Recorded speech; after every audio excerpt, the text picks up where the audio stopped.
क्या हुआ? अरे आराम से भाई, आराम से। हारमोनियम कहाँ है आपका? हाँ, हारमोनियम अभी दिल्ली जाएंगे तो मिलेगा। बस एक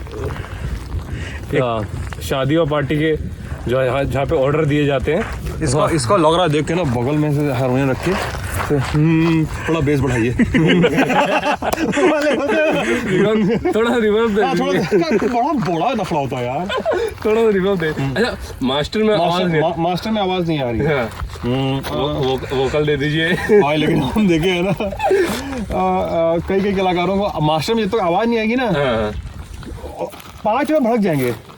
अब ना गाएं जाएं साउंड मास्टर से साउंड वाले, अब जाएं घर, हम बताते हैं। तो इस तरह से करते हैं। तो जेरी जी, तुमको बाकी दर बाहों में ठंड नहीं लग रही? नहीं, ठंड तो मेरे को ऐसे भी नहीं लगी। मैंने इसको थोड़ा अच्छा बारिश हो रही है जेरी जी, दोपहर के 3 बजे ऐसा मौसम घिर रहा है जैसे 5 बजा हो। सोनभद्र की पहाड़ी पे है यार, क्या सुंदर जगह, क्या सुंदर मौसम। पहली बार आए सोनभद्र? हाँ, सोनभद्र में पहली बार आया हूँ। तुम? और सुंदर पहली बार। अरे आयुष भाई, मुझे भी कई लोग जेरी कह देते हैं। हाँ? मतलब कई लोग जो ध्यान से देखे नहीं रहते हैं तो कहते हैं जेरी को, क्योंकि जेरी कैमरे के पीछे रहता है। तो ये उन कहते हैं ये कौन अनआइडेंटिफाइड फ्लाइंग ऑब्जेक्ट टाइप आप ही जेरी है? तो मैं कहता हूँ नहीं, जेरी ये हैं और मैं आयुष हूँ। और आप देखना शुरू कर चुके हैं। पत्ते पे सुनाई दे रहा पानी की आवाज है। शांत शांत कितना सही लग रहा है क्योंकि वो क्या आवाज। अरे मौन की गूंज, होशो, रुक जाओ, अभी अध्यात्म बाद में कर लेना। कैमरा वो हमारी गाड़ी खड़ी है, वो देखो वो गाड़ी खड़ी। फ्रेम में कितनी दूर है? फ्रेम में देखो इतनी दूर है। ओह, काफी दूर आ गए हम। अरे भैया उधर क्यों खड़े हैं, इधर आइए। हाँ, ये जितेंद्र जी हैं, यहाँ के लोकल जर्नलिस्ट हैं और हम लोग इनके साथ घूम रहे हैं आज, और ये सब मामला है। ये सरसों तो मुझे लगता है कभी कभी कि ऐसे सीनरी सही बनाने के लिए लगाते हैं। सरसों क्या कहते हैं? सीनरी को सही बनाने के लिए। यहाँ पे दिख नहीं रहा है। सरसों उधर थी ना आगे। दिख रहा था कि हाँ सरसों से ज़्यादा प्रॉफिट नहीं होता होगा, लेकिन अच्छा दिखता है इसलिए लगा लेते हैं। तो भाई साहब, ये है 403 नंबर विधानसभा, दुद्धि की जिसको दुद्धि कहते हैं, दुद्धि है ना जी। और शेड्यूल ट्राइब्स के लिए, अनुसूचित जनजातियों के लिए आरक्षित विधानसभा है। और यहाँ पे हम लोग आए हैं, एक गांव में गए हम लोग, अनुसूचित जनजातियों से मिले हम लोग। मतलब एक पॉपुलर पीठ ही पीठ आ रही है। तुम तो कैमरा तुम्हारे हाथ में। कहाँ वहाँ नाली में घुस जाए। नाली क्या है? हाँ? देखो क्या दरार है। फांक, दरार और नाली में अंतर होता है ये। क्या फांक? हाँ। क्या होती है फांक? क्या होती है? हो गया तुम्हारा, हो गया। अच्छा, वो जो फांक मार देते हैं तुम्हारा आज का हो गया। तो वाह, हम लोग गए, पूछे पाछे कि हम लोग मतलब तुम नहीं थे ये उस बातचीत में? नहीं, मैं था, आया थोड़ी देर बाद आया था, मैं कहीं चला गया था। अच्छा, लेकिन हमारा एक बात करें कि मतलब एक होता है ना, हम लोग ये होता है कि जातियों को करीब से जाना जाए। तो उस बातचीत में बड़ा इंटरेस्ट था। वो बोल रहा था कि भाई बंदा कि भैया हम लोग ऐसा ऐसा है, और हम लोग बिरसा मुंडा को बहुत मानते हैं, और अभी कॉलेजों में, स्कूलों में उनके बारे में पढ़ाया नहीं जाता है। हम लोग इस क्लास में थे, पढ़ाया नहीं गया कभी। तो इस बारे में बातचीत हो रही थी। फिर सरकारी योजनाओं और गुमनाम स्वराज को, जो यहाँ का लोकल भाषा है उसमें स्वराज कहा जाता है, उसका तद्भव मान लो। तो गुमनाम स्वराजियों का एक यहाँ पे स्मारक है, उन्होंने जितेंद्र जी ने दिखाया हमको। वहाँ पे जो लोग आज़ादी की लड़ाई में, जो आदिवासी इधर के गायब हो गए थे, नहीं मिला उनको कोई नामो निशान, गुमनाम हो गए, फिर पता नहीं चला, उनको मृत मान लिया गया, उनके नाम पे स्मारक बना हुआ है। तो मतलब एक ट्रिवियल सा पत्थर है, उसमें नाम लिखा है आदिवासी लड़ाई। सोनभद्र में 403 नंबर विधानसभा बता चुके हैं हम एक बार। हाँ, लेकिन ये आखिरी विधानसभा है ये नहीं बताया। आखिरी इन द सेंस नंबरिंग में टोटल 403 विधानसभा है ना यूपी में। एक बार फिर से बताओ। टोटल 403 विधानसभा है यूपी में, और ये 403 नंबर आखिरी है दुद्धि। और थोड़ी सी ऐसी नीचे टिप पे पड़ती भी है। एक नंबर जो विधानसभा आप देखेंगे ऊपर उधर। हाँ, ये कर लो ये कर लो इंस्टाग्राम ये कर लो। नहीं दिख गया तो बताओ। हाँ, बेहट पहली वाली कौन सी है? पहली बेहट है, और आखिरी वो एकदम उत्तराखंड बॉर्डर पे उधर पे आखिरी है दुद्धि। आखिरी है नंबरिंग में। और ऐसे फिजिकली भी देखें तो उधर ये यूपी का मैप ये है मान लीजिए, तो यहाँ बेहट है, यहाँ दुद्धि है। उत्तराखंड बाद में कटा भी ना। हाँ, ये एकदम मेरे फोटो खींचने नहीं देता है। इसको पता है कि मेरा फोटो आया नहीं है, इसलिए सामने आके खड़ा हो बार। क्योंकि आप जो चीज़ देख चुके हैं वही मैं भी देख चुका हूँ, तो इसलिए मैं चाहता हूँ मैं आपका शॉट बिगाड़ते हैं। नहीं नहीं ठीक है, मैं कुछ खींच लूँगा अल्ट्रा वाइड से। देखा अल्ट्रा वाइड। अरे सही यार, आज मैं आपके वाले फोन से शूट कर रहा था तो मुझे दुनिया अलग दिख रही थी। मतलब मैं तो शूट करते वक्त इसी में देखता हूँ, तो क्या फ्रेम रेट का अंतर होगा या शायद फ्रेम रेट का तो अंतर है, फ्रेम रेट का अंतर है, कैमरे का भी अंतर है, और प्लस मेरा अल्ट्रा वाइड भी सपोर्ट मिल रहा है मुझे। Nice. और उसका नहीं दरअसल एक नाइस बोल क्या लड़का है नहीं, दरअसल इसमें ये मतलब जो वो लोग कहते हैं कि कैमरा सिस्टम ही चेंज है, इसलिए तो प्रो लिखा रहता है ना, वो उस वजह से कहते हैं वो लोग शायद उसमें। और बताओ कुछ और बताओ। क्या बता कुछ और किसी और चीज़ के बारे में बताओ। नहीं, अपने फोन के फीचर्स यहाँ टेक्निकल गुरुजी शुरू बड़ा सुंदर लग रहा है यार, और क्या बताएं।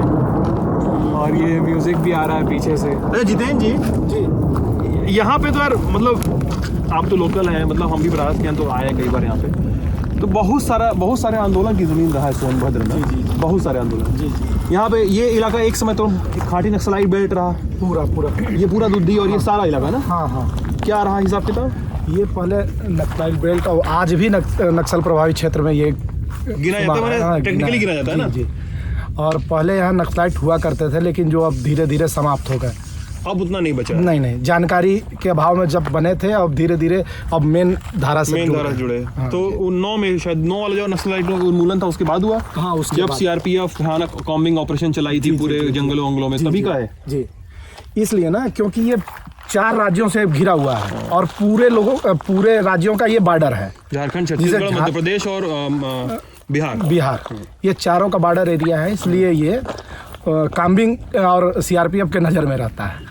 और बड़ा वो ऐसा हो गया ना, जब ऐसे कॉम्बिंग हुई, इसीलिए नक्सल मूवमेंट में सेंट्रल एजेंसियों को ज़्यादा डिप्लॉय किया जाता है राज्य पुलिस की अपेक्षा, कि वहाँ पे कॉम्बिंग करना, इंटर राज्य। कॉम्बिंग मतलब ऐसे कंघी से आया है ऐसे। कॉम्बिंग क्या होती है? कॉम्बिंग मतलब नॉर्मल लोगों को होता है कंघी करना। हाँ। जंगलों में कॉम्बिंग का मतलब होता है घने जंगल में सर्च ऑपरेशन चलना। सर्च ऑपरेशन मतलब कॉम्बिंग का मतलब ये नहीं होता है किसी टारगेट के। कॉम्बिंग मतलब वो कि जंगल में चलते रहेंगे। They always mark their territory. मतलब ऐसे फील वही आ रहा है कि ऐसे पैरेलली ऐसे ट्रूप्स मूव कर रहे हैं। और वो बड़ा मूवमेंट, वो बड़ा और मूवमेंट और फॉर्मेशन जो होता है उनका, ये आप जानते होंगे, मूवमेंट और फॉर्मेशन उनका बड़ा सधा हुआ होता है। ऐसे कि नहीं कि झुंड में चलते गए, वो ऐसे करते हैं कि एम्बुश अगर होता है कहीं से, एम्बुश हो गया तो किसी की गोली क्रॉस फायर में किसी को ना लगे, ये क्रॉस फायर में ना जाए। और वो इस तरह से लगते हैं कि एक बंदा पीछे है तो पीछे से एक बैकअप देने के लिए, कवर फायर के लिए रहे हमेशा। एम्बुश के इलाके में जब जाते हैं तो वो सर्टेनली उससे चलते हैं। वो काफ़ी, क्या बोले, सही अच्छा सही तुम नहीं बोले थे, हम सुन लिए थे। तुम क्या माइक से दूर हो, मेरे ज़्यादा पास हो, हम सुन लिए तुम क्या बोले थे। उसको तो फिर आप ही जानते हो, मैं ही जानता हूँ। तो अब तुम अभी देखो ना, अभी तो हम लोग सड़क से दूर है, सड़क थोड़ी दूर है। अभी जब घना जंगल अभी आगे पीछे लगेगा तब समझो कि कॉम्बिंग कैसी होती होगी। इस मौसम में कॉम्बिंग रुकती थोड़ा है। ये इस समय तो इलेक्शन का समय है, इस समय तो और ज़्यादा है। सबसे ज़्यादा सर्च ऑपरेशन अभी चल रहा है। हम लोग जब छत्तीसगढ़ इलेक्शन कवर कर रहे थे तब मैंने पहली बार देखी थी कॉम्बिंग कैसे होती है।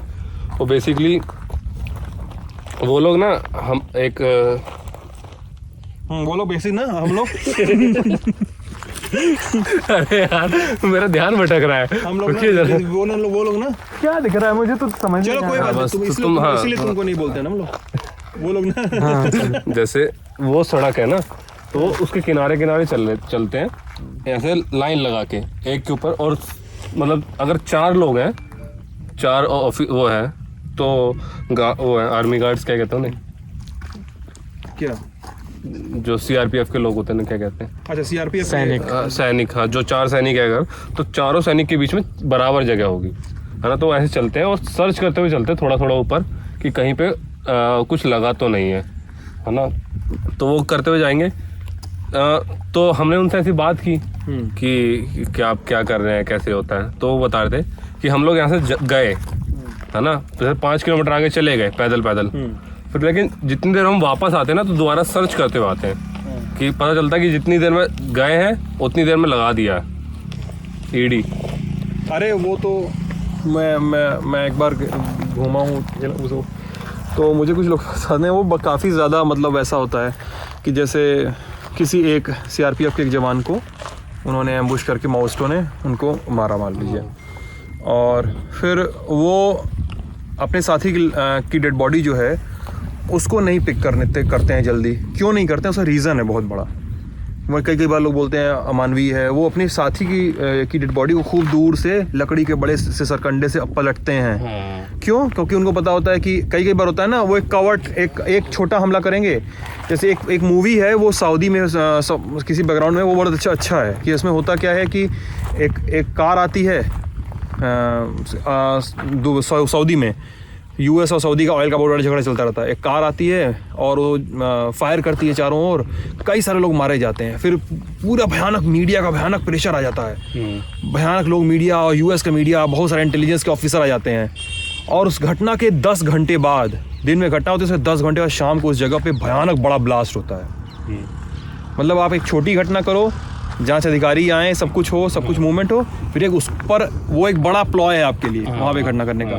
तो ये सब बहुत ज़्यादा होता है ऐसा, मतलब लोग कहते हैं कि ये सब रिपोर्ट करते हैं कि इस तरह की चीज़ें बहुत ज़्यादा देखी जाती हैं। और फिर उनके अपने कारण हैं, उनके अपने तरीके हैं, उनके अपने कारण कि हम इस आर्म्ड रेजिस्टेंस में क्यों उतरे हैं, कि हम क्यों ज़मीन की जंगल की लड़ाई है, इस पर हम क्या नहीं चाहते हैं, क्या चाहते हैं, उनके अपने तर्क है। लेकिन आई गेस वायलेंस शायद हर चीज़ का जवाब नहीं हो सकता है, मुझे नहीं लगता है। तो उसके दूसरे भी तरीके हो सकते हैं। वायलेंस किसी भी तरह का हो, कोई भी हो, स्टेट वायलेंस हो या कोई आर्म रेबेलियन हो, उसके मुझे थोड़ी सी उस पर अप्रीहेंशंस है मेरे उसको लेके। कुछ कह रहे थे जेरी तुम? नहीं कह रहे थे? अच्छा, आयुष कुछ कह रहा था? मैं कह रहा था कि अब म्यूजिक बजाओ, घनन घनन घर घिरा है बदरा, हाँ, घन घन घोर कारे चाय बदरा। और फिर यहाँ पे कौन फिल्म का गाना है? ये लगान फिल्म का गाना है। सुना? उस्ताद गणे आप किससे बात कर रहे हैं? सर थोड़ा सारे गामा। चलिए मैं पीछे वो दूंगा, राग दूंगा, आप गाइए, आप स्वर दीजिए। आप स्वर दीजिए, मैं पीछे संगीत दूंगा। अरे यार संगीत की बात हो रही है। नहीं, अरे फोन नहीं दे, फोन तो दे दीजिए। अरे नहीं, सुनो बात सुनो, हम भी वकील है यार। चलिए तो खत्म कर देते हैं। ये तालिबानी गाना मत गाओ। एक यार आप बहुत अच्छा एक गा रहे थे अभी गाड़ी में। हम गाड़ी तो सो रहे थे अभी। नहीं अभी कल की बात है। कौन सा? अरे यार हमको याद नहीं, यार जो भी आपको जो भी याद फोन नहीं देंगे ना, आ रहा हो तो गा दीजिए यार। अच्छा सा गा रहे थे यार, बड़ा। कौन सा? अरे दे दीजिए ना। कौन सा याद तो बोलो। अरे तुम बताओ कौन सा याद है कुछ भी हमारी, राग यमन फरमाइश करते यार राग यमन सेंटर बच्चे से लगाना वही गाने। हाँ आयुष जी। तो ये दोस्तों हमारा आखिरी ज़िला है सोनभद्र। इसके बाद हमारा बनारस थोड़ा और बचा हुआ है, तो हम लोग बनारस कवर करेंगे। थोड़ा मिला जुला जाएगा, घूमा फिरा जाएगा, हाँ। खाया बतियाया जाएगा। कल और घूमेंगे, और परसों हम और जेरी परसों भी मतलब हमको परसों अभी बात किया जाएगा उस पे। नहीं एक दिन एक है, हाँ उसमें बात किया जाएगा। क्या इशारे कर अरे रुकिए अभी थोड़ा सा काम है। ठीक है चलिए तो निकलेंगे हम लोग। चलिए फोन तो दीजिए, फोन। ठीक है, तो ये था आज का व्लॉग नंबर 64 कल था यार, कल 64 रहा, 65 अरे 65 है यार। 60 पूरा सुन तो लीजिए, 64 + 1 65। ठीक है तो अलविदा। और मैंने स्क्रीन फुटेज ज़्यादा नहीं खाई है आज, आप लोग कह रहे थे कमेंट सेक्शन में। अरे और किसी को बोलने भी दीजिए। किसी को सब लोग बोल ही रहा है, मैं कैमरा पकड़े खड़ा हूँ आज। बाय।